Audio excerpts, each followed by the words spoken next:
Well, hello, General Hospital Daily Recap fans. Today's daily recap is for Friday, December the 23rd, 2022. Friday, December the 23rd.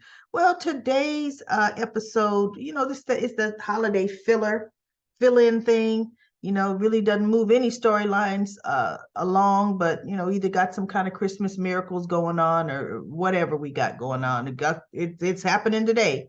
So let me run right through it because this is going to be pretty short. It's not going to be a long daily recap unless I start telling a bunch of stories. But anyway, Ellie, I was so happy to see the original Ellie. I've always liked Ellie's character. Now, little trivia, GH trivia. Does anyone remember where Ellie worked in GH Hospital? Where did Ellie work? What was her profession? Okay, but weren't they cute? We've got Ellie and Georgie wearing matching pajamas, and then we've got Spinelli with the matching pants to their tops and his green shirt. Oh, they look like such a cute little family. And that's just the way, Spinelli is with relationships. You see, he and Ellie still have a very amicable relationship, and that's really good. Now, Ellie was trying to tell him something before Maxie called and said she couldn't make it. She was saying, because he asked about the guy, what about this guy you're seeing? Tell me something about him. Because Ellie busted him out saying, oh, so you're trying to get back with Maxie again, aren't you? And he goes, what? No, Georgie's upset that she can't come. She goes, just Georgie? And he goes, well, tell me about this guy you're seeing. So she goes, no, this is new. We're new. We're not a couple yet. She goes, but he also came from Port Charles. And as she's saying, he also came from Port Charles, Spinelli was answering his phone. And I'm thinking, okay, wait a minute. Who is this person that also came from Port Charles that Ellie is seeing? Now, mind you, Ellie, where is she? Because they used to live in Seattle when he moved all the way across the country. Spinelli moved there with Ellie. But then remember, they ended up moving back closer to Port Charles. Ellie was just working at a different hospital when they broke up. Did she then now leave back across country? So that's interesting how they're doing this. But at the end, when Spinelli and Georgie were gone, Ellie got a call from this guy. And they made it a point for us to go to the scene with her. Hey, talking. This is going to be, to me, some type of ultimate storyline coming. Because for one, they haven't shown Ellie in years. Spinelli only talked about Ellie's in town. Georgie just saw him. Or Georgie's spending Christmas with Ellie and then we're splitting her as Christmas Eve or whatever, right? But now they're showing Ellie. She's dating somebody that was from Port Charles. They made sure we saw her talking to him on the phone. Ellie is about to become a part again. That's what I feel. So we shall see. But anyway, Maxie was time for her to catch her plane. She had spent time with her boys in the morning. She was over and saw Nina and Britt, and Britt had just come. Did Britt finally get there? Britt got there at the end, but no, Britt didn't get there at all. Lizzo was there, and Nina and Maxie. And Maxie got the call that her flight was canceled or a notification on her phone. So now they're trying to see how can we get her to Georgie. And she's saying, Nina says, look, private planes leaving from this airport in Canada, that airport still had flights if Maxie could get there, but the roads were closed. So Maxie, the roads they were closed and cramped with finally letting cars creep through the border. So they're like, you'd have to get there another way. So Maxie calls Brooklyn because the Quatermaine house ends up being just the hub of everybody, right? So Brooklyn, she goes, does your family have a private plane that's at this particular airport, please? Because I got to get to Georgie. And Brooklyn's like, I'm on it. So, of course, the Quatermaines had a hookup, had a connection. And she says, but Maxie, you would never get to Canada by car with the way the roads are. You're going to have to get there another way. But the plane is ready.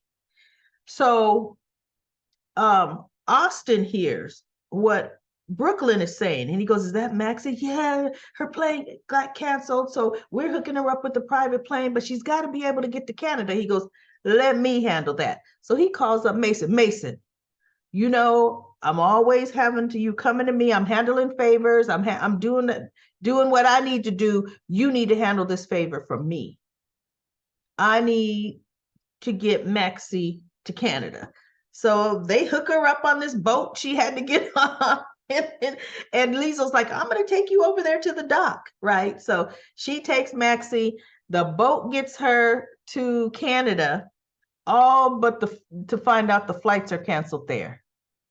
And she's like, oh, no. And the guy's like, well, I'm sorry, they were canceled. Here's a candy cane, and she snatches it from his hand. And she's sitting there like bummed out. And I thought, Spinelli's going to end up there because Ellie had already said, look, we're going to make this miracle happen. Okay. Georgie's going to see her mama tonight. So somehow, well, for one, coming from, if in fact Ellie did move back to Portland or out here on the West Coast, we're fine. Like right now, I'm on the West Coast. I'm in California. I was just before I did this recap, I was on talking to my friend who lives in New York, in Nanuet, right? Rockland County. And she was talking about 7 degrees. And I'm like, goodness, I don't even know how to spell 7 degrees. I'm a California girl. No.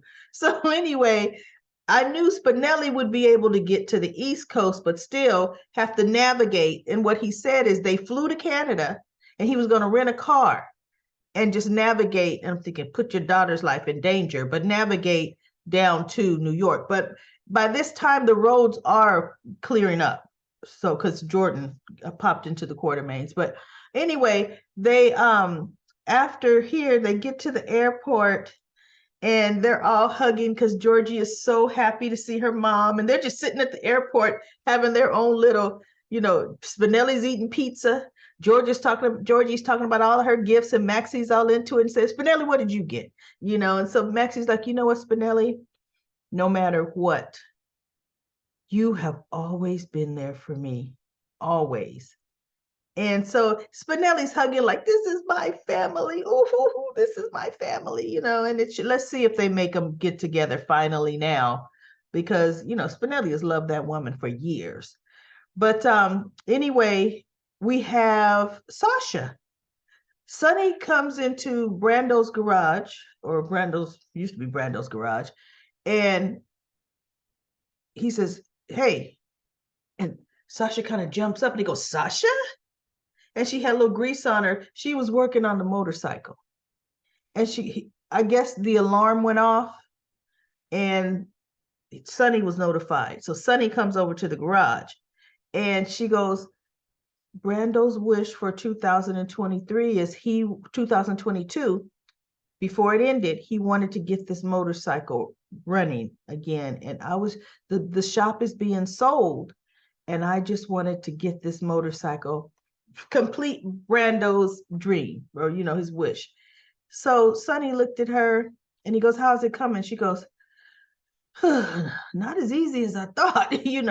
She goes, I do know some, about parts and motorcycles and fixing things, but I'm a little stumped. So Sonny takes off his jacket. She goes, wait, no, Sonny. He goes, nope, I know a little something about engines too.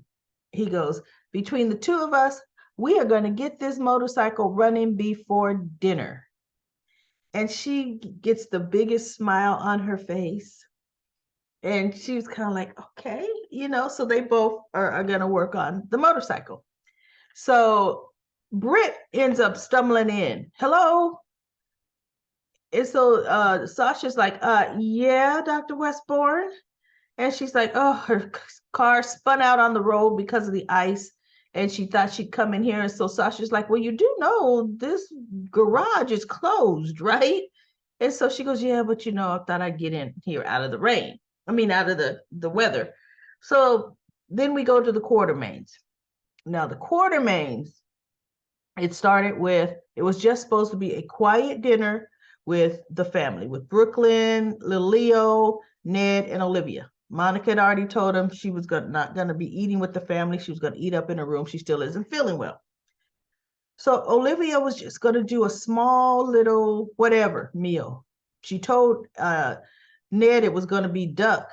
And he goes, wait, we really weren't having duck, were we? He was hoping it really wasn't duck, but she was like, it was a small little intimate meal. Well, they asked Austin to stay over because he had no family there, even though, I'm sorry, cousin Mason is in town or whatever. All right. Or maybe he's in Poltuck because, he only shows up when there's gunshot victims. So Austin has said, thank you so much for inviting me to stay. That was very nice of you. And she goes, look, Christmas is all about family and your family. And Austin had brought Leo a little scientific video game, and Leo was ready to tear into it, So he and Austin and Brooklyn were picking up the trash that the kids had left on the ground. Him and Lil Wiley. So then they get a knock on the door. And so no, Ned says, I thought you said it was a quiet dinner. We don't have that much food left. She goes, we have enough for Austin. We can make it stretch, Ned. And he goes, oh, fine. So then another knock comes on the door. It's Cody. Mama, what does he call her? Mama, not Mama Falconeri, whatever he calls Liv. And he goes, the roads are impassable. So he wanted to just give them some kind of update. And then she goes, Cody, what are you gonna do for Christmas dinner? And he goes, well, I was gonna go to some restaurant and eat there. He goes, but now with the roads being closed, that's out. He goes, I guess I'll try to find something in the fridge and I'll make something in the fridge. She goes, nope, not at all. You're going to eat here with us. You're not going to be alone. And he goes, really? Why, thank you, Mama Falconeri, if whatever he calls her. And so she goes, go on in. So Ned looks at her like, Olivia goes, look, Ned, we're going to make this work. I got enough stuff in there to make a lasagna. I'm going to go whip one up. Now it's going to have to be box noodles, but I'm going to make a lasagna. It'll work. So she whisks herself in the kitchen, and then she comes back out. She goes, okay, lasagna's in the oven. It'll feed us all. She was happy about herself. And then another knock comes on the door. TJ and Molly. They were out caroling or something, and then the roads got closed, so they were stuck. So they said, we just wanted to know, could we, come hang out here with, out of the elements? We'll just go stand in the corner. And it's like, get in here, you guys. What you be gonna stand in the corner? Come on in there. You're welcome. And they're like, okay.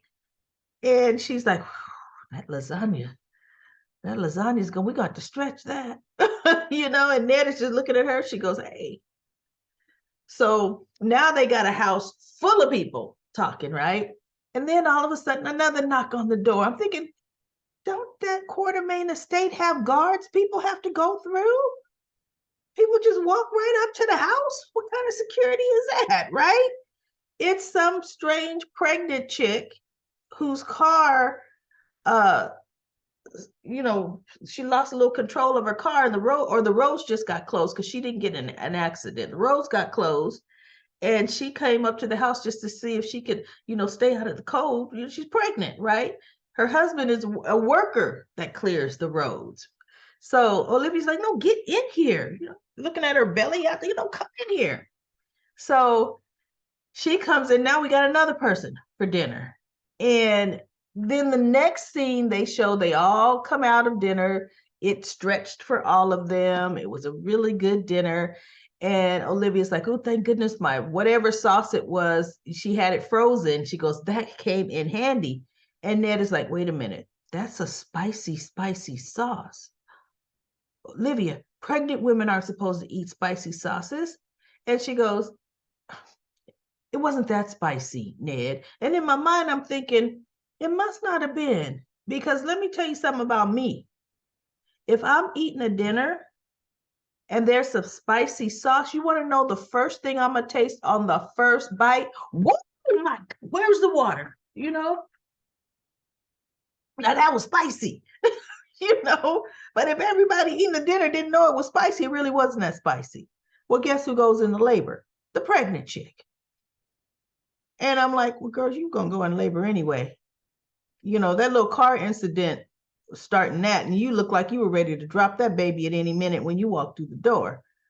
You know, it really wasn't what she ate, right? Because no one else said it was spicy. And you know, little Miss Molly is a vegetarian. So if Molly ate something, we're good. So anyway, she's going into labor. Now we've got Austin and we've got TJ there. Olivia says, oh my goodness, she's going into labor. Don't worry. I have had 2 children. I'm going to talk you through this. And I was like, Olivia, you may be a doctor of lasagna, Rossetti or Rizzoli, a doctor of cannoli, but you're not a doctor, Olivia. I've had 4 children, and this is the truth. And I can't talk you through having a baby.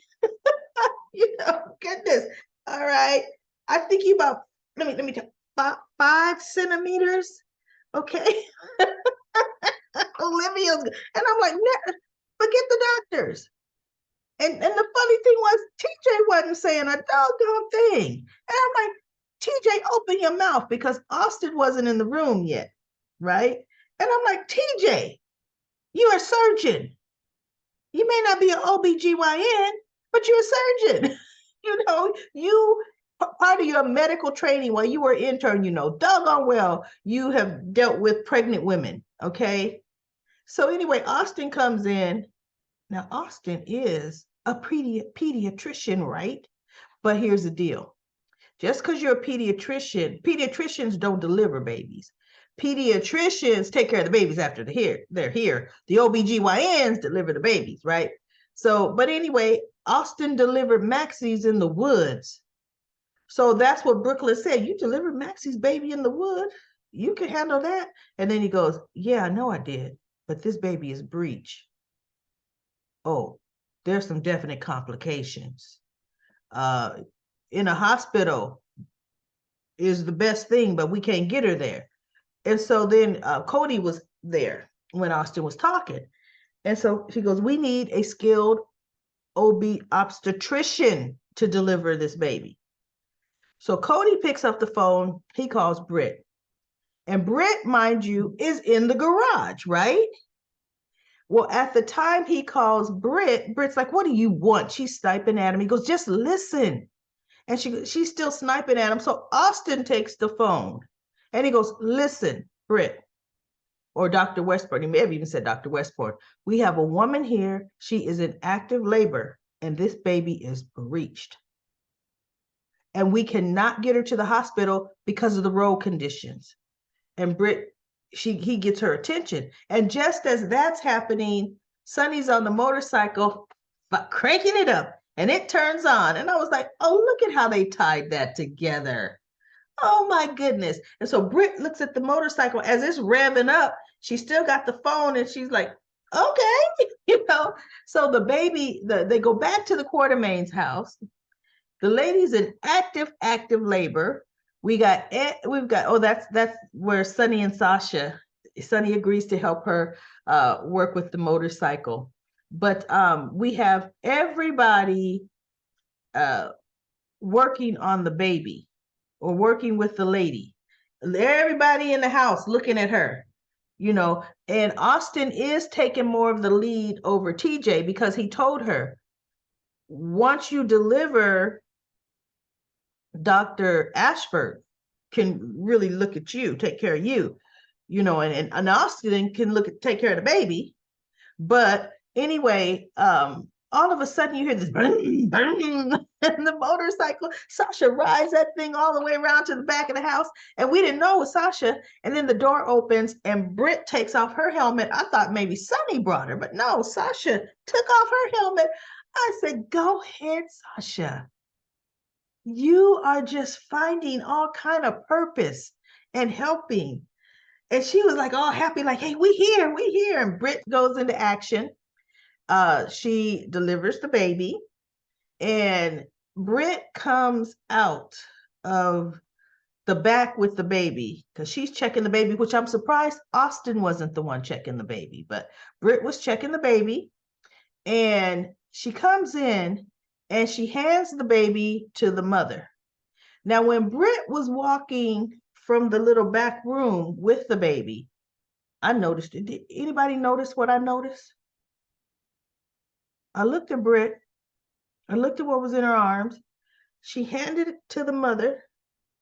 And I thought, well, what the heck just happened here?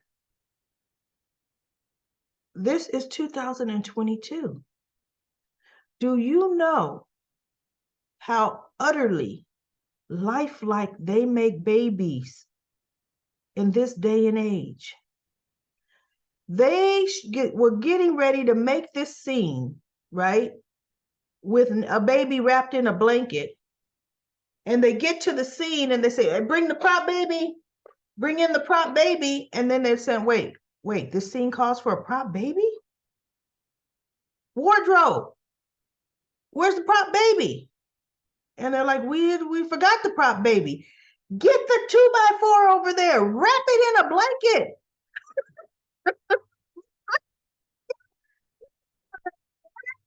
She'll give it to the mama. Look at what's in that woman's hands. Look at that. I haven't seen a newborn baby look that bad in decades. In utter decades. I had to laugh and made sure I took a picture just of that. Okay, because that was ridiculous. Anybody else catch that other than me? Because I caught it right off and I said, "Oh, no, you didn't. General Hospital, you have a much better budget than that, and you know you do. Period." They make these babies look so lifelike, it's hard to tell they aren't real babies. And you couldn't afford that for that scene? Shame on you. So anyway, let's go to Comment Corner. Comment Corner. I got 30 comments, everybody. I'm going to rush right through.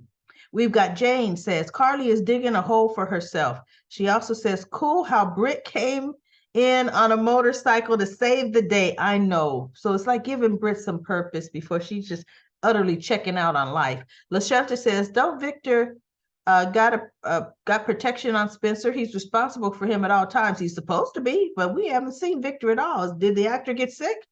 Cindis says, they should have had musicians behind Chase and Blaze.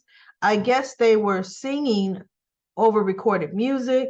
They must have rehearsed off screen before he and Brooklyn split up because they both had their parts down pat. Well, yes, just they didn't sound good singing. They really didn't. And then Cindy says the whole baby storyline could change now that Marcus Coleman's gone. Only the scenes he had already taped will air. Maybe they will recast, or maybe they'll take him off the show entirely by hook, ? By escaping a raid from Ryan and Heather, ? You don't know how the writers plan to handle this, but if Nicholas leaves the show long term, Esme will make sure she's provided for. She might just change her tune and say that the baby is Spencer's. She wants to marry into the Cassadine fortune. She's not particular as to which Cassadine man it is. Yeah, she could try, but she and Spencer had not slept together for a long time. She could not get Spencer to touch her, remember? Couldn't get him to. Richard says, great point, Daily Recap Lady. Nina is doing her volunteer work for the community and always includes Sasha. Yes, she does. I like that. Tom says, Heather stole Ryan's trinkets, trophies from all the people he killed. That earring is from his trinkets. Heather is the hook. I believe that. Ron says, Chase needs to grow up and stop thinking about getting revenge. He didn't act that way when Willow and Michael were pretending. Heather's learning sign language all of a sudden. Thought she was just supposed to be there for, I know, a few days and then go back to prison. I know, she sure has made herself comfortable there. Anariana says, Heather and Ryan are great together. I actually like them together too. Every time she dresses him up, his face looks like one of those cat dressed up in pictures. Like, what are you doing? Chase needs to go back to the force. Nina is big on being everywhere she can nose around. Esme is funny. She made the Christmas song off herself, LOL. As long as Jocelyn is going on with Dex and Cam doesn't know, I'm over her. They will be knocking boots and Cameron will find out. My predictions for February sweeps. Why, oh, why are we following a plan that Spencer thought of? That's ridiculous. It never works. My cat is, oh, you're talking about Yema. Your cat's 17 years old and she can do and have anything because she's stuck by me. I will say that when I travel, I put my favorite black sweater on top of the suitcase. She will take it and hide it. Like, you ain't going nowhere. Nah, because I know you ain't leaving the sweater. Then she will come back and sit on top of the suitcase. Great. This is a great recap. Thank you so much. Wish you and your family a wonderful holiday together. Together and love and peace and happiness in 2023. I want to say that to everybody too. Everybody, please have a happy and safe holiday. Want to see you all here in 2023. And LaShanta says, Ryan Chamberlain is at Spring Ridge. Yesterday, I could not think of Spring Ridge. I kept saying Shady Brook, and I'm like, it's not Shady Brook. Thank you, LaShanta. Spring Ridge.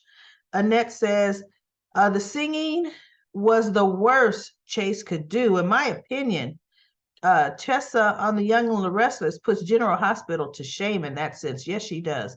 Tessa can sing. Well, actually, when they made Brooklyn sing, Brooklyn could sing. But you know what? I don't know if this particular actress playing Brooklyn can actually sing. It's the other actress that played Brooklyn when Nell slashed her throat. That was the actual actress that could sing. We don't know if this Brooklyn can actually sing, but my thing is her throat has had time to heal. The doctor just told her it would take maybe a year, possibly two. Well, we're at that now, if not even a little more. Bottom line, revisit that. If a touch-up surgery on your vocal cords need to happen, you're a Quatermaine. Pay the money. Get it done. Okay, because Brooklyn seemed to be talking. I mean, that ain't changed. So you probably could sing by now, chick. You just haven't tried. So anyway, in my opinion, maybe Gladys is Esme's mother or nanny. Gladys sounds crazy, but that's the name of the game. No, it's not Gladys. M. Sim says, Chase and Blaze did not sound good right to me either. I thought it was just me. No, it wasn't just you. And Carrie Jo says they should get a DNA off of that earring. Yeah, they did. That's how they knew it was Ryan's. It belonged to Ryan's dead wife. So they did run tests on it. And Patricia said, when Crazy Heather was decorating a stone-faced Ryan as a reindeer and Santa, you could see he didn't like it. It reminded me of those people who try to put their pit bull in Christmas outfits and he attacks them. Seriously, Heather is the hook killer and she always gets even with those who hurt. You and yours. Yep. Michael says, for all the Marvel fans, Heather and Ryan gives me the Harley Quinn and Joker vibes. You know what? I am definitely a Marvel fan. I never really liked too much. What is it? What was the name of the movie with Harley Quinn and the Joker in? It was with Will Smith and Crocodile Man and all of that. What was the name of that? Suicide Squad. And they really talked about Harley Quinn and the Joker. You know, my dog is really going crazy right now. And the Joker, I didn't particularly like those movies too much, but overall, I am definitely a Marvel's fan. All Marvel's movies, more Marvel than DC, believe it or not. But I do like DC sci-fi too. I mean, that's really sci-fi stuff. And then let's see, we have I knew the accident was an excuse for Dex and Josh to kiss. I'm glad Chase performed the Christmas concert. Trina and Spencer will work together to draw out Esme, who they think is the hook. This will only draw them closer. Great recap. Happy holidays. And that was from Michael.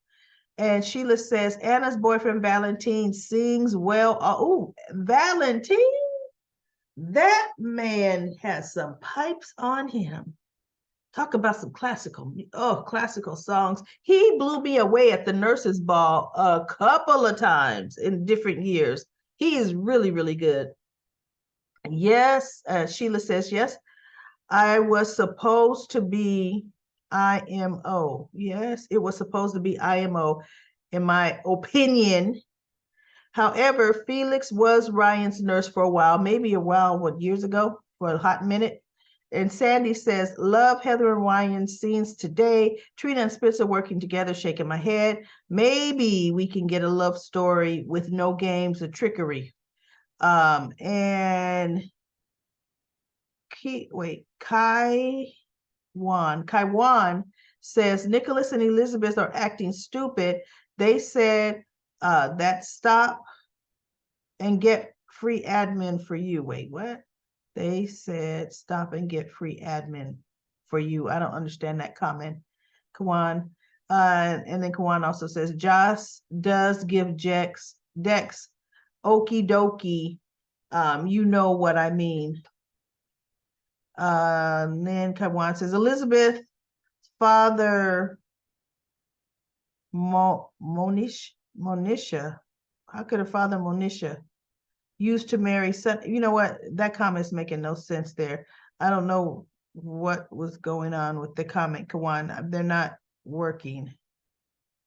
Yeah, your comments. Yeah, no. You're gonna have to do a little bit better than that. Kid, I suppose, for field doctors. Yeah. Okay, I'm going to your last comment, Kawan. I think Brooklyn and Chase will break up permanently. Well, maybe they will. Deborah says, I think the walkie-talkies that Carly gave Avery may play a part in some way, overhearing something that gets to the wrong person. I know.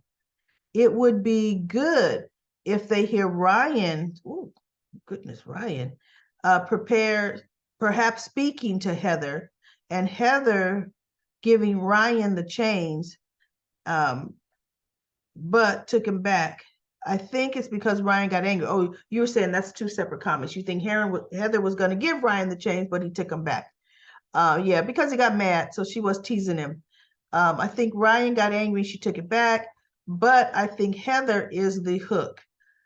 Told you she was getting even for Esme. Yep, that's what I think.